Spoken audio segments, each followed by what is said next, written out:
अभी पश्चिम बंगाल की मुख्यमंत्री ममता बनर्जी और ईडी यानी कि प्रवर्तन निदेशालय जो है, इन दोनों के बीच में एक बड़ा विवाद शुरू हो गया है।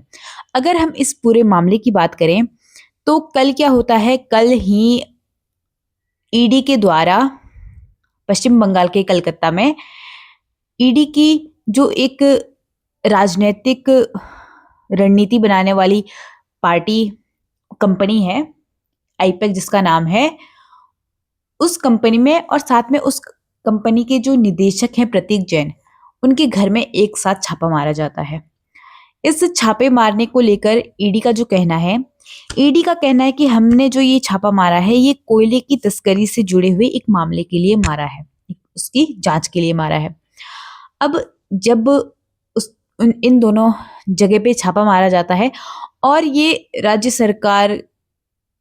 की जानकारी के बिना होता है, राज्य सरकार को इसमें पता नहीं होता, कलकत्ता पुलिस को पता नहीं होता, पश्चिम बंगाल की पुलिस को इसके बारे में कुछ भी पता नहीं होता है। तो जब छापा मारा जाता है तो उसी बीच में, छापे मारने के बीच में ही ममता बनर्जी स्वयं वहां पर पहुंचती है, प्रतीक जैन जी के घर पे पहुंचती हैं। वो उनके घर में जाती है और वहां से एक फाइल लेकर बाहर आ जाती हैं। और जब वो फाइल लेकर बाहर आती हैं तो ममता बनर्जी ईडी पर या फिर केंद्र सरकार पर ये आरोप लगाती है कि जो केंद्र सरकार है, उन्होंने ईडी के जरिए तृणमूल कांग्रेस की जो आगामी जो रणनीति है, तृणमूल कांग्रेस की जो अभी इलेक्शन होने वाले हैं पश्चिम बंगाल में, उस रणनीति को चुराने की या फिर उनकी जो सूची बनी हुई है उम्मीदवारों की कि वो किसको आगे चुनाव में उतारने वाली है, उस सूची को चुराने की केंद्र सरकार कोशिश कर रही है ईडी के तहत। ठीक है, ये जो है ये ममता बनर्जी ने आरोप लगाया है।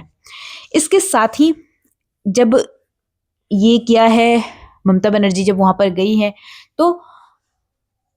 ईडी ने भी फिर अब क्या किया, ईडी ने ममता बनर्जी पर आरोप लगाया है कि इन्होंने जो है हमारी कार्यवाही में दखल दिया है, यानी कि हम जो कार्रवाई कर रहे थे, हम जिस मामले में कार्रवाई कर रहे थे, पश्चिम बंगाल की जो मुख्यमंत्री हैं उन्होंने उस कार्यवाही में दखल दिया है। अब ये मामला जो है ये बहुत आगे जाने वाला है। इसमें जो अभी तक की अपडेट है तो ममता बनर्जी या फिर कहें पश्चिम बंगाल की जो पुलिस है वो उन्होंने एफआईआर की है ईडी के खिलाफ कि ईडी ने जो है वो बिना हमारी ईडी के खिलाफ एफआईआर की है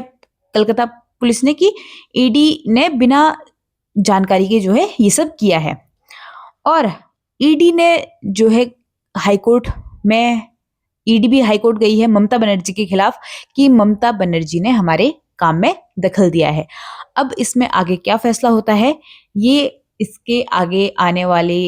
दिनों में हमको कुछ दिनों में पता चलने वाला है। लेकिन अक्सर ये देखा गया है, आपने भी ये चीजें नोटिस की होगी और ईडी को लेकर वैसे भी विवाद होता रहा है भारत में कि जब भी किसी राज्य में इलेक्शन होता है तो ईडी जो है वहां पर सक्रिय हो जाती है। और सक्रिय होती है तो मतलब ऐसा नहीं है कि हर राज्य में, विपक्षी राज्य में, जिस राज्य में केंद्र की सरकार नहीं है, मतलब अगर केंद्र में अभी बीजेपी है या फिर एनडीए है तो उनकी जो विपक्ष वाली पार्टी की अगर किसी राज्य में सरकार रहती है तो वहां पर इलेक्शन से कुछ समय पहले ही ईडी के छापे पड़ने शुरू हो जाते हैं। जैसे कि अभी ईडी का जो कहना है पश्चिम बंगाल में या फिर कलकत्ता में कि उन्होंने वहां पर जो छापा मारा है ये कोयले की तस्करी से जुड़े मामले के लिए मारा है। लेकिन ये सारे जो एक्टिविटी की जाती है कुछ टाइम से ईडी के द्वारा, वो इलेक्शन के टाइम पर ही की जाती है। तो अब हम इसमें आगे देखेंगे आगे क्या होता है, बाकी चीजें तो आती ही रहेंगी। अभी तक जो इसमें मामले की अपडेट यही है कि दोनों ये लोग न्याय के लिए गए हैं, ममता बनर्जी या फिर कहें कलकत्ता पुलिस ने भी ईडी के खिलाफ जो है एफआईआर दर्ज की है और ईडी भी जो है वो ममता बनर्जी के खिलाफ हाईकोर्ट गई है।